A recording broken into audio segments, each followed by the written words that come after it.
ठीक है।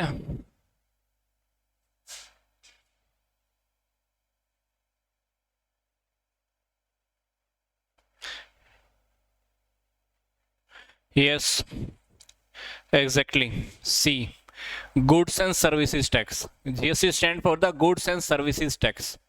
ठीक है, सिंपल सिंपल से क्वेश्चंस हैं, आई थिंक ज्यादा एक्सप्लेन भी नहीं करना पड़ेगा। In India GST became effective from, GST India में कब से इफेक्टिव हुआ था? 1 अप्रैल से, 1 अप्रैल, 1 जनवरी, 1 जुलाई या 1 मार्च, क्या लगता है आपको?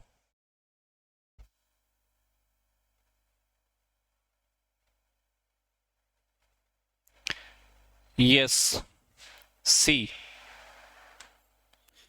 यहां से इफेक्टिव हुआ था। ये पास कब हुआ था पार्लियामेंट में? पार्लियामेंट में पास हुआ था 29 मार्च 2017 को, बट ये इफेक्ट में आया है 1 जुलाई 2017 को, ध्यान रख लेना। ठीक है, तो इसके अंदर क्या किया था, काफी सारे इंडायरेक्ट टैक्सेस को रिप्लेस करके इसमें मर्ज कर दिया गया था। तो अपने को मैं आपको फिर से बता रहा हूं, ये इफेक्ट तो हुआ है 1 जुलाई 2017 से, बट पार्लियामेंट में पास हुआ था ये 29 मार्च 2017 को। छोटी छोटी बातें हैं, सबने ध्यान रखनी है। Next one, in India GST came effective from the 1 July 2017। India has chosen the model of dual GST. कौन सी कंट्री का फॉलो कर रहे हैं हम? यूएसए, यूके, कैनेडियन, चाइना या जापान?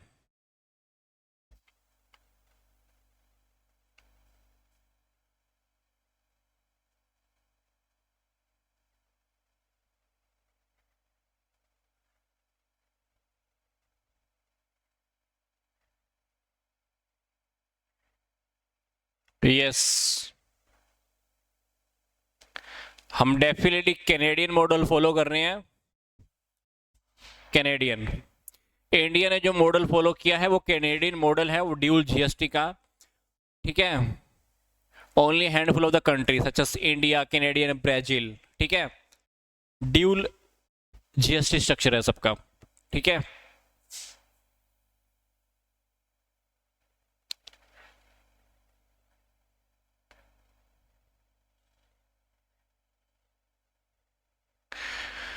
नेक्स्ट देखते हैं। GST is a dash based on the consumption of the goods and services. Duration, destination, dividend, development या destiny?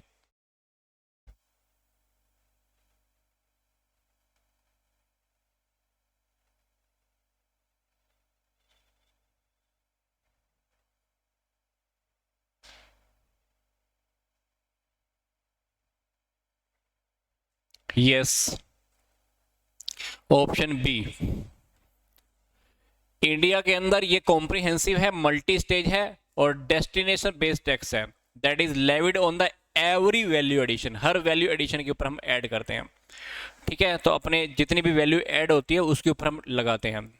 That is a comprehensive and a destination based tax. Next one is Indian GST model has dashed rate structure. हमारे पास कितना rate structure है GST के अंदर, क्या लगता है? Yes, in India GST model has the 4 basic rate structure. हमारे पास 4 rate structure है, दैट इज 5%, 12%, 18% एंड द 28%। ठीक है, तो देख लेना।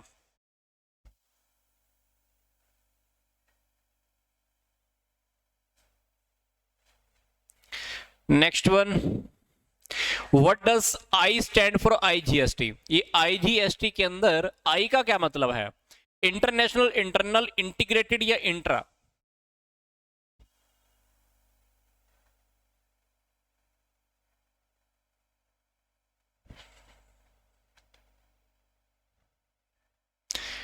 Yes, it's the integrated. Yes, right.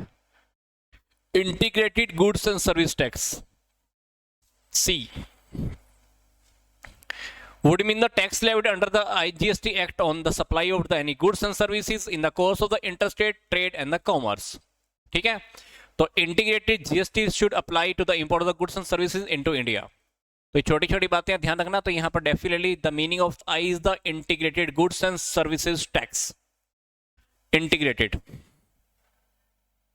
And the next one is how many types of taxes will be in the India GST? Indian GST के अंदर कितने प्रकार के टैक्सेस हैं?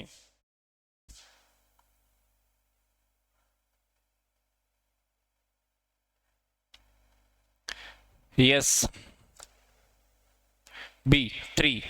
ठीक है, एक तो है हमारा स्टेट जीएसटी या यूनियन टेरिटरी जीएसटी बोलते हैं इसको, एक फिर है सेंट्रल जीएसटी या इंटीग्रेटेड जीएसटी। आईजीएसटी कह लो, सीजीएसटी कह लो और एसजीएसटी कह लो, और एसजीएसटी की जगह यूटी जीएसटी भी है। ठीक है, तो in India there are the 3 types of the taxes with in the Indian GST. ठीक है,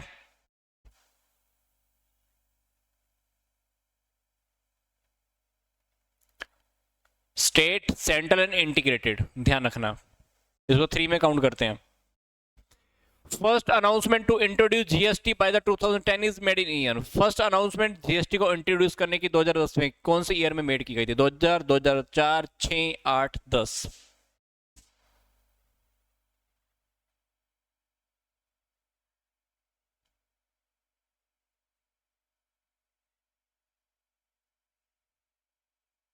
यस,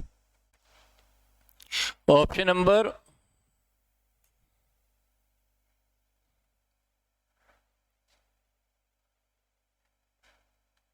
सी। Okay, yes. तो 2000 के अंदर क्या था, आइडिया अडोप्ट किया गया था जीएसटी का, was first suggested by the Atal Bihari Vajpayee government, और फरवरी 2006 के अंदर इसकी फर्स्ट अनाउंसमेंट हुई थी जीएसटी की, was made by the union ministry during the 2006-7 budget. 2006-7 का जो बजट था उसमें यूनियन मिनिस्टर ने इसकी फर्स्ट अनाउंसमेंट की थी, और ये it will be introduced on the 1 April 2010 and so on. ये सब कहानियां हुई थी उस टाइम पे। ठीक है, तो हमने डेफिनेटली अटल बिहारी वाजपेयी के ने सजेस्ट किया था ये 2000 के अंदर, बट इसकी फर्स्ट अनाउंसमेंट हुई थी फरवरी 2006 के अंदर, तो वही हमसे पूछ रहा था फर्स्ट अनाउंसमेंट।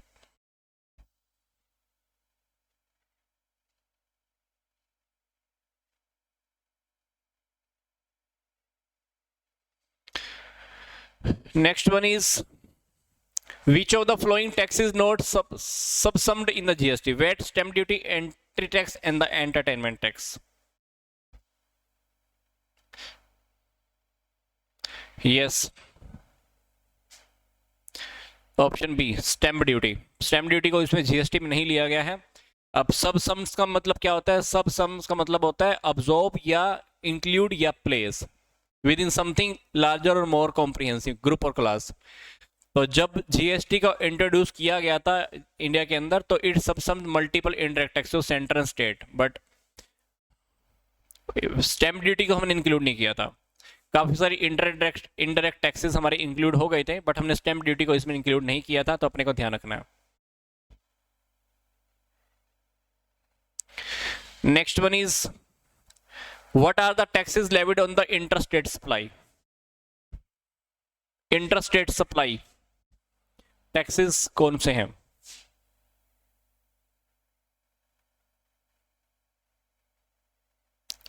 यस,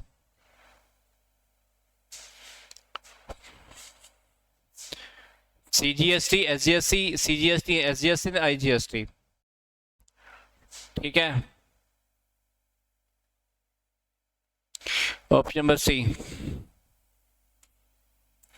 ठीक है, तो अपने को पता है ना, when the place of the supply of the goods and services the location at the location service the same state, then seller must collect the CGST and the SGST from the buyer, है ना। The SGST get deposited with the state government and the CGST get deposited with the central government.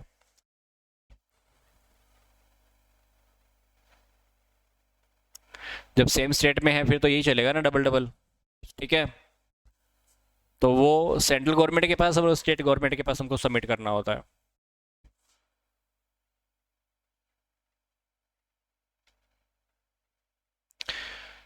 Okay,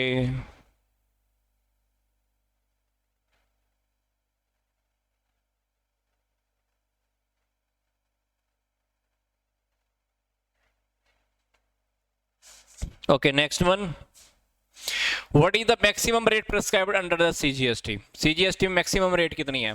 ये तो बहुत simple सा answer होगा आप सबके लिए।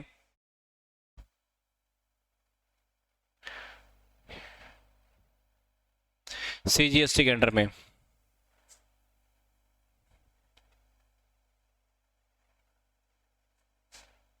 Yes, it is the 20%। ध्यान रख लेना, ये सीजीएसटी की बात कर रहा था। तो as per section 9 subsection 1 subject to the provision subsection 2 there should be levied of tax called the central goods and service tax on the interstate flights and goods and services or both except। ठीक है, तो वहां पर उन्होंने बोला था कि section 15 के अकॉर्डिंग सच रेट्स हमारी 20% से ज़्यादा नहीं हो सकती, S may be notified by the government on the recommendation of the counselling and collected in such manners. तो उसके अकॉर्डिंग उन्होंने बोला था कि हम 20% से ज़्यादा की रेट नहीं कर सकते, मैक्सिमम रेट हमारी 20% ही होगी।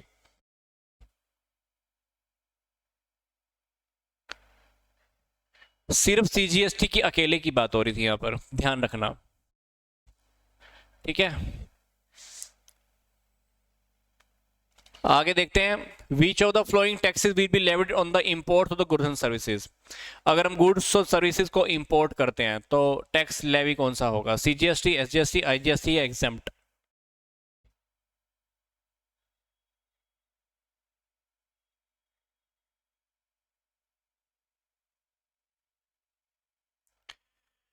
यस, आईजीएसटी, ठीक है।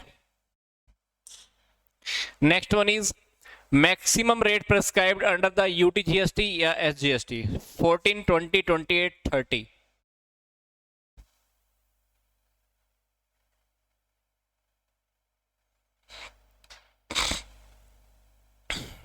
सिर्फ अकेले की बात कर रहे हैं तो डेफिनेटली 20% आएगा, दोनों को अगर मिलाएं तो फिर 20, 20, 40 हो गया, ठीक है। यहाँ पर सिर्फ जैसे सीजीएसटी अकेले की बात थी वैसे ही अकेले यहाँ पर एसजीएसटी की बात हो रही है, तो प्रेस्क्राइब लिमिट इन लोगों ने दी हुई है 20, ठीक है, ध्यान रखना। क्वेश्चन को ध्यान से रख लो, ध्यान से देख लो, maximum rate prescribed under the UTGST या एसजीएसटी, या इसकी जगह पे हम पहले भी स्टडी कर चुके हैं। अंडर सीजीएसटी अकेले अकेले की बात होती है तो 20% है, ठीक है। आगे देखो, how will be the goods and services will be classified under the GST regime, ठीक है। गुड्स और सर्विसेज को हम कैसे डिफाइन करते हैं, कौन कौन से कोड्स होते हैं?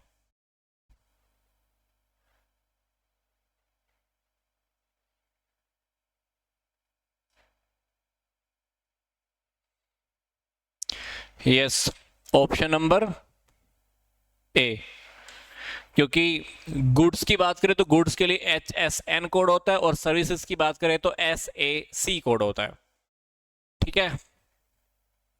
अब इन दोनों के मीनिंग भी आगे आ जाएंगे। जो HSN कोड है इसका क्या मतलब है? HSN कोड क्या क्या मतलब है? होम शॉपिंग नेटवर्क या हार्मोनाइज सिस्टम ऑफ, या हार्मोनाइज सिस्टम नंबर या होम स्टेट नंबर? जो HSN कोड है इसका क्या मतलब है? यस, आंसर नंबर बी, ठीक है।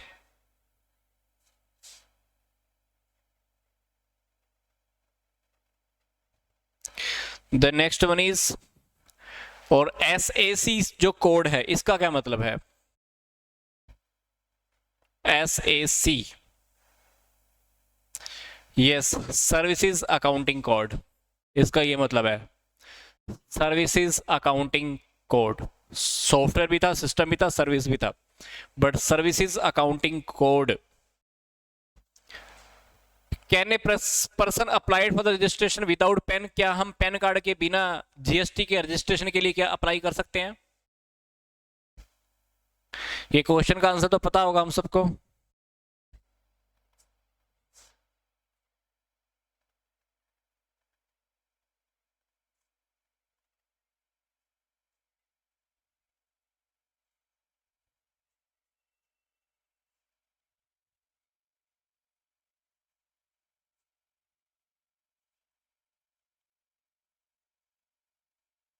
बताओ।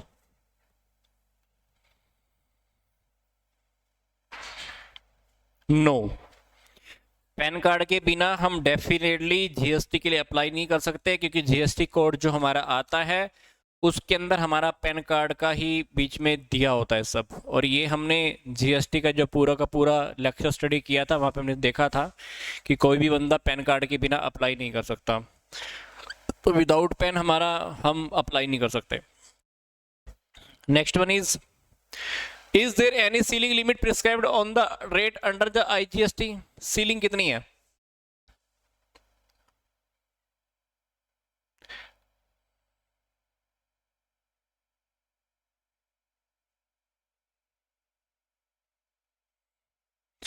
सीलिंग कितनी है?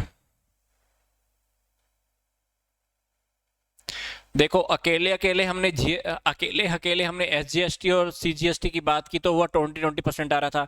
अब आईजीएसटी की बात करें तो आईजीएसटी में सीजीएसटी और एसजीएसटी दोनों इंक्लूड हो जाता है, ऐसा समझ लो ना। तो मैक्सिमम सीलिंग 20 + 20 40 की हो गई यहाँ पर। 40% यहाँ पे आंसर होगा हमारा, ध्यान रख लेना। आगे देखो, विच of the following is an intrastate supply? इसमें से इंट्रास्टेट सप्लाई हम किसको काउंट कर सकते हैं? Supplier of goods located in the Nagpur and place of supply of goods SEG located in Mumbai. Second option, supplier of goods located in Calcutta and the place of supply of goods in Bangalore. Third option, supplier of goods located in Goa and place of supply of goods in Goa. Supplier भी वही है, supply भी वही है, supply भी वहीं पे हो रही है, और या ऑल ऑफ द अबोव। इसमें से बताना है कि हमारी इंट्रास्टेट सप्लाई कौन सी है।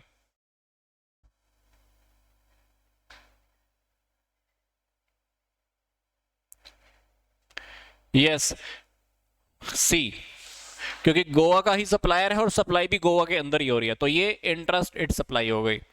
अगर गोवा से बाहर जाती तो वो इंट्रास्टेट हो जाती। Place of supply in the case of installation of elevator is, elevator के इंस्टॉलेशन के केस के अंदर प्लेस ऑफ सप्लाई को हम कैसे काउंट करेंगे? Where the movement of elevator commences from the supplier's place, या where the delivery of elevator is taken, delivery जहां से ली जाती है, या जहां पर एलिवेटर की इंस्टॉलेशन होती है, या where the address of the recipient is mentioned in the invoice. आपको क्या लगता है चारों ऑप्शन में से कौन सा ऑप्शन है ये?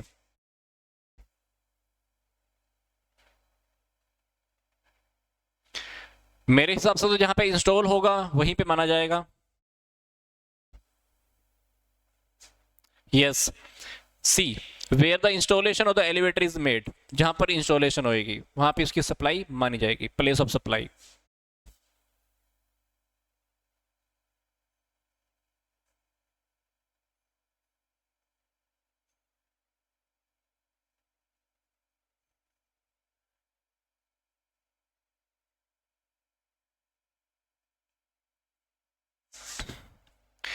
Okay, next one, which one of the following is true? इसमें से हमको बताना है कि कौन सा सच है।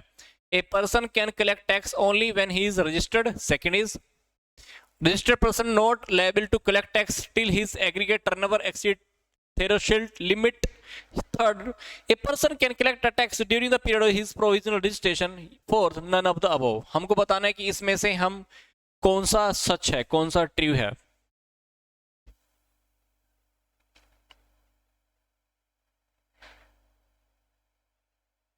यस, ऑप्शन नंबर ए, क्योंकि सिर्फ एक रजिस्टर पर्सन ही होता है जो टैक्स को कलेक्ट कर सकता है। जब रजिस्ट्रेशन करवा रखा है तो हम कलेक्ट कर सकते हैं, अदरवाइज नहीं कर सकते,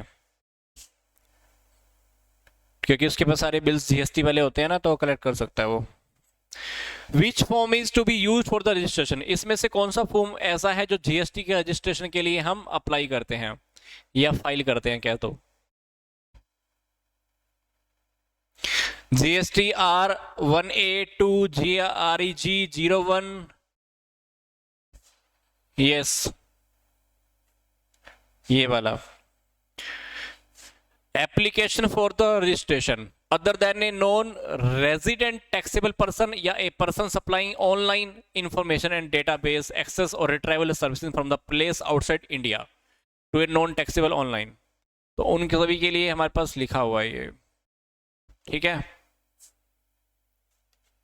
तो हमने जब फॉर्म अप्लाई करना है रजिस्ट्रेशन के लिए, वो हमारा ये वाला फॉर्म होता है, ऑप्शन नंबर सी। नेक्स्ट देखते हैं, what is the validity of the registration certificate? Registration certificate की वैलिडिटी क्या होती है? 5 years, 10 years, नो वैलिडिटी, या validity till it cancels?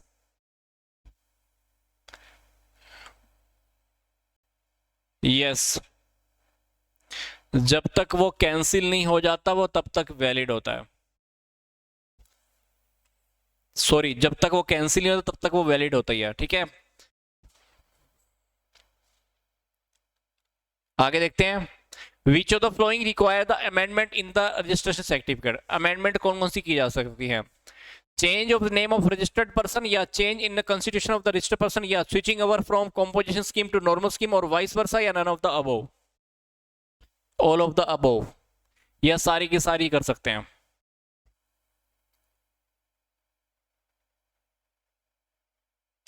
Yes, all of the above.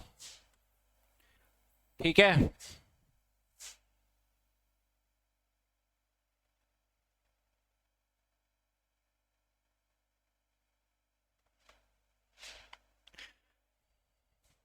Next बताना, how a person can apply for the registration. एक person registration के लिए कैसे अप्लाई कर सकता है?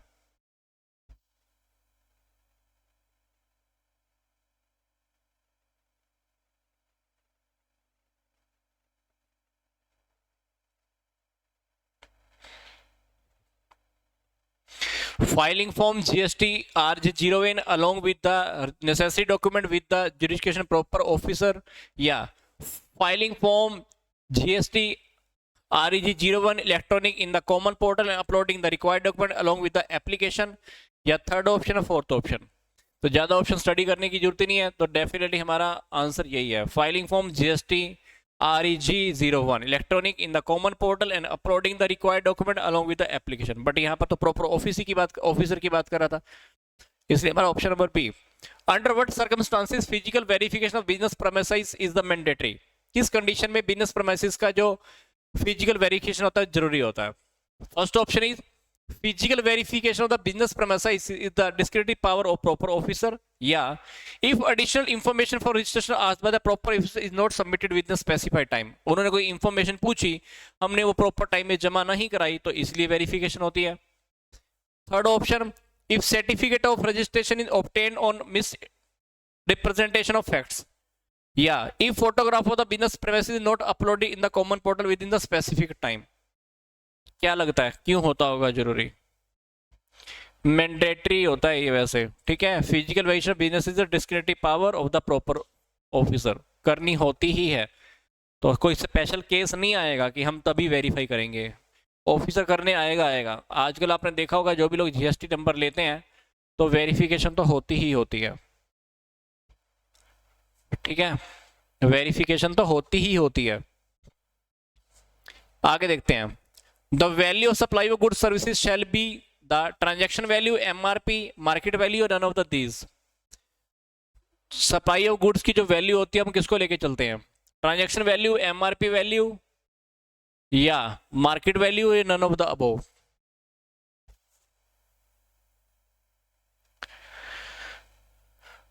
जो हमने ट्रांजैक्शन की है ना, वो ट्रांजैक्शन की वैल्यू ही होती है, उसी को लेके चलते हैं, ठीक है, उसी की वैल्यू लेके चलते हैं।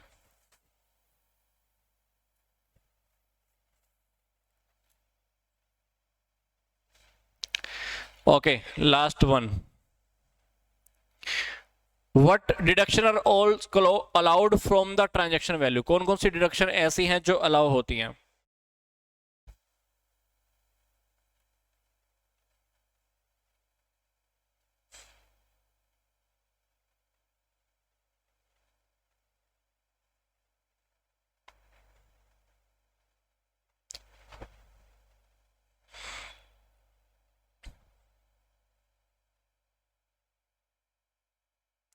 Yes,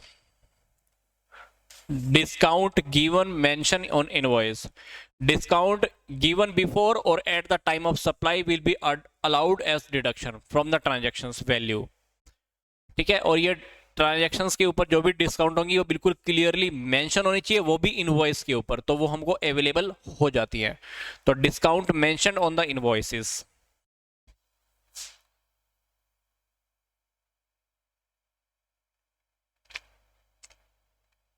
अब बी को तो जान के टिक किया हुआ था, बी आंसर नहीं है, ए ही है। तुम लोग भी ज्यादा इंटेलिजेंट हो, आगे से क्वेश्चन मुझे गलत करके लाने पड़ेंगे ताकि तुम लोग देख समझ ही ना पाओ।